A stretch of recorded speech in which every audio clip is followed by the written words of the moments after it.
To everyone. I'm Dr. Madhuri Mavin Kurve from Thakur College of Engineering and Technology with Dr. Mahesh Patil, Department of Electrical Engineering and Indian Institute of Technology, Bombay. I'm going to present a paper on impact of simulator as technology tool on problem solving skills of engineering students. So what is problem solving for engineering students? It is one of the important graduate attributes. So if we say that these are electronics engineers, they have to test and troubleshoot circuits, or they have to design and test the circuits. Sometimes for software engineers, if a problem is given to them, they have to debug a given problem, or sometimes they have to design a software for a given problem. So problem solving is an important attribute, and when problem solving is taught in the classroom, what happens is teachers solve problem and student practice them. So problem solving is related to mathematics, mainly to mathematics. So what happens is practice does not get converted into skills. And this is a normal complaint from employers that students lack this problem solving skills. So what is required is we need to shift our focus as a teacher from just problem solving practices to problem solving as a thinking skill. When I say thinking skill, these are the complex cognitive processes applied for problem solving and transferable in the new situation. So this is the definition of thinking skill. So what attributes problem solving require is problem solving being a pan domain, that is, it is required by all domain people. Every engineer needs this problem solving skill, so it is pan domain in nature and it is transferable also. So students should able to transfer the skill. So we can treat problem solving as a thinking skill. Now in our work, we scope problem solving to analog electronics. Now what are the categories of problem solving in analog electronics? There are two categories basically. One is when there is a problem given to the student, they will just calculate parameters for a given circuit. Or second, we give them calculation of the components for a given parameter or a particular specification.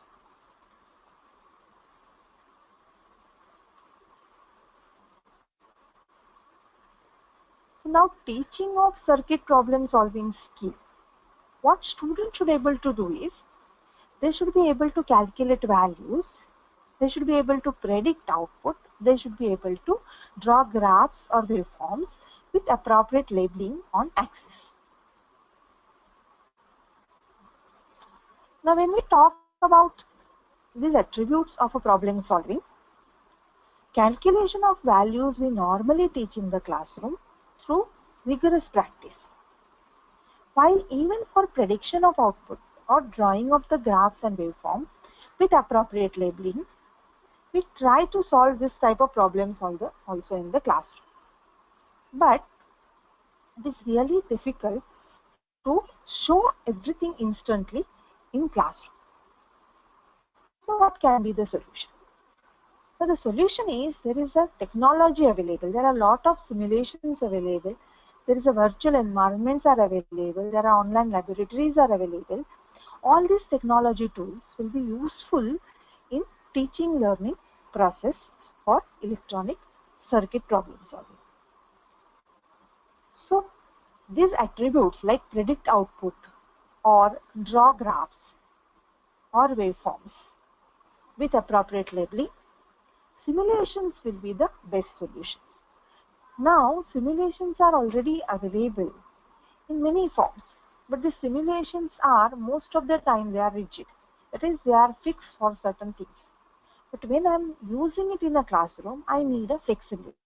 Flexibility in terms of which circuits I can simulate, what type of analysis should I do.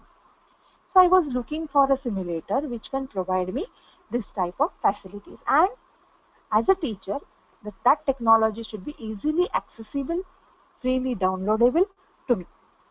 So one such simulator which is designed at IIT Bombay is SQL. It is a general purpose circuit simulator.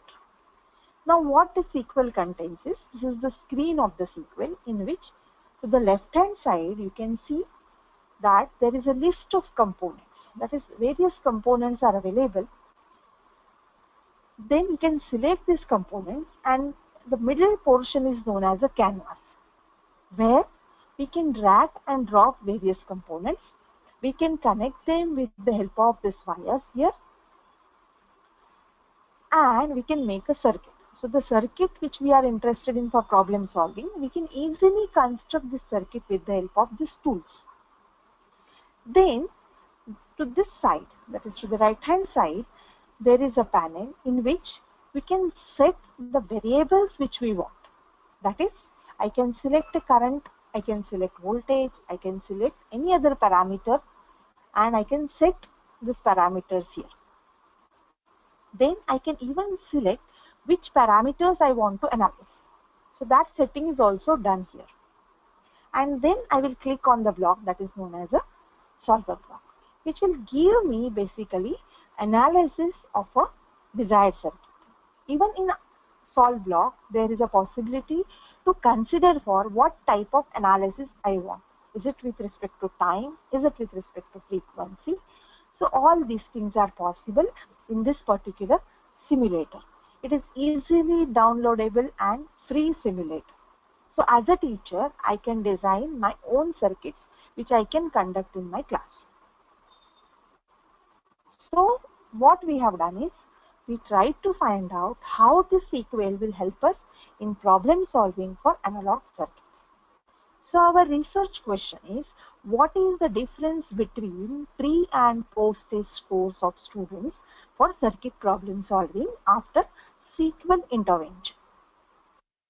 So in order to address this question, we have set our own learning objective for a class. That is, students will be able to draw waveforms for a given circuit diagrams, and students will be able to predict output waveforms for variations in the circuit components.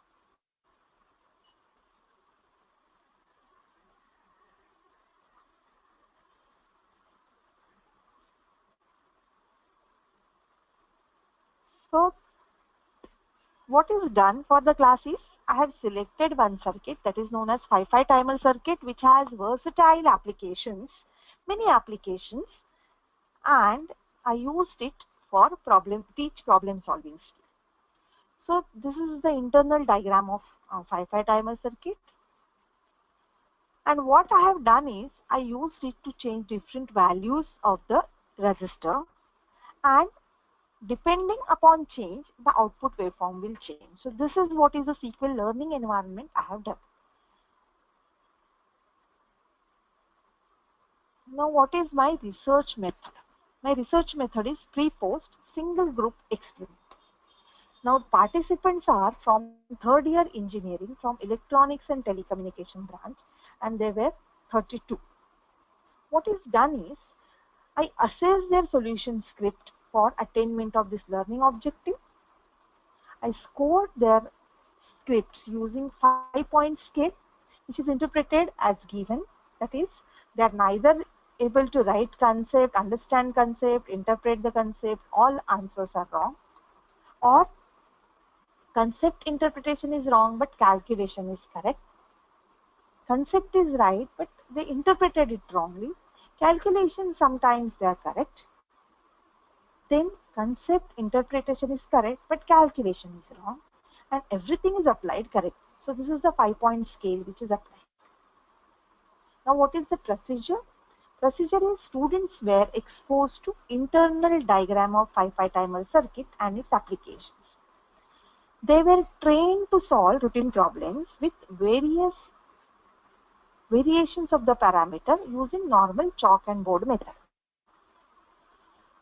Then what is done is, Pre-test is conducted on 3 problems with assumptions that it is already taught in the classroom and they will able to solve. So the first problem was a routine calculation problem, while 2 other problems were based on the learning objectives. And then students were again taught using SQL, wherein parameter variation is directly shown them using this software. The outputs are explained along with the variations.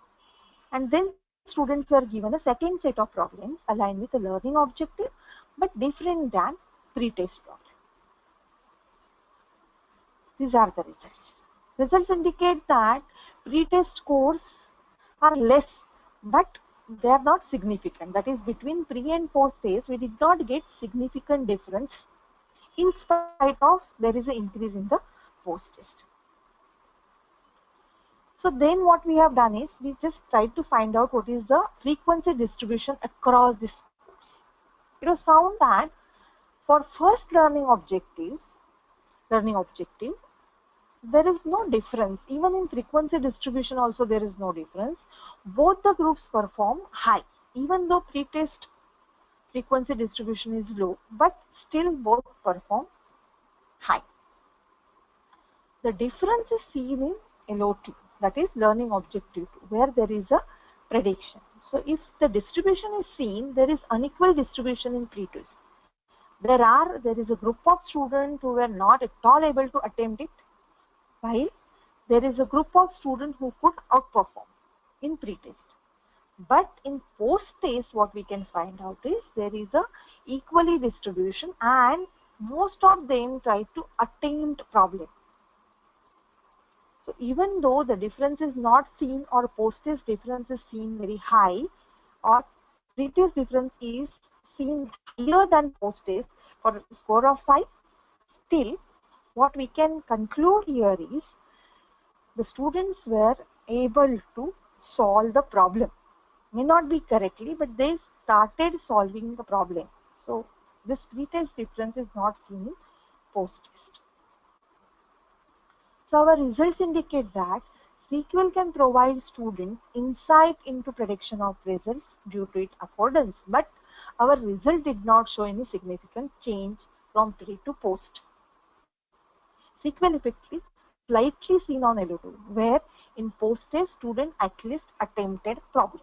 So that is the slight difference which we can see. So our conclusion is use of SQL in only transmission mode may not support development of a thinking skill attributes. Even though slight shift in thinking process is seen, it is not significant. So SQL lessons we need to design very carefully to support students' learning, and the future scope is design of an active learning environment using SQL. These are my references. Thank you.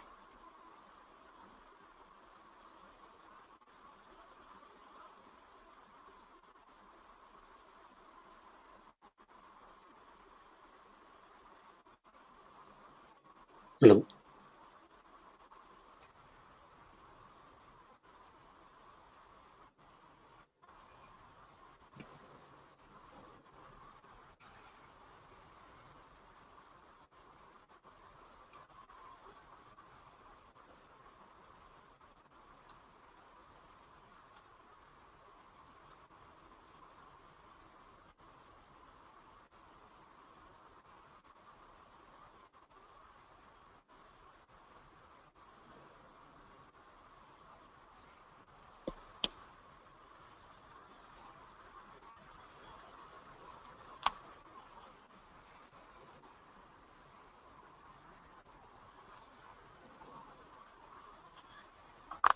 Okay, any questions?